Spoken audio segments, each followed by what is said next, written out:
My grandma's health was not good. Sometimes, in the middle of the night, my father would take her to the hospital and bring her back. My grandparents lived on the first floor, and we lived upstairs. The house had beautiful stone stairs, long and steep.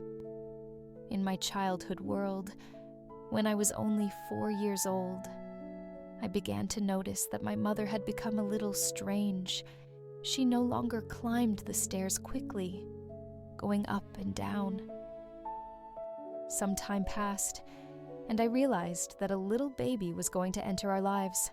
Until then, I had never seen a newborn among those around me, so I didn't know what a baby looked like, but I watched my mother's belly grow bigger and bigger. I was waiting for a playmate like myself, counting down the days until the baby would be born. They had told me that when the leaves on the trees turned yellow, the time would come. But the trees were still green, perhaps.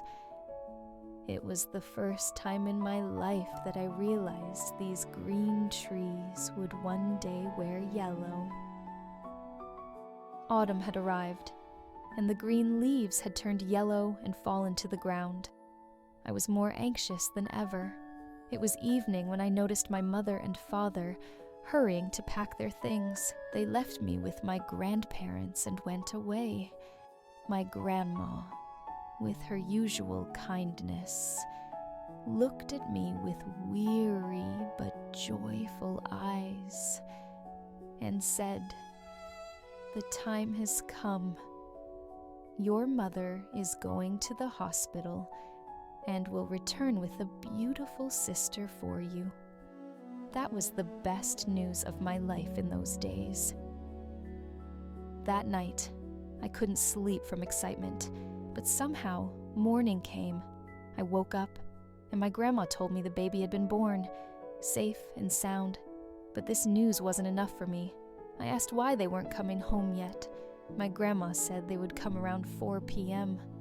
I didn't understand time back then, but from that moment on, I went to the courtyard and waited. I stood there for hours.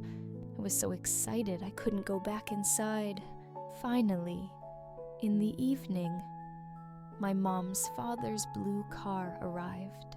My mother entered the house, holding my sister wrapped in a yellow blanket.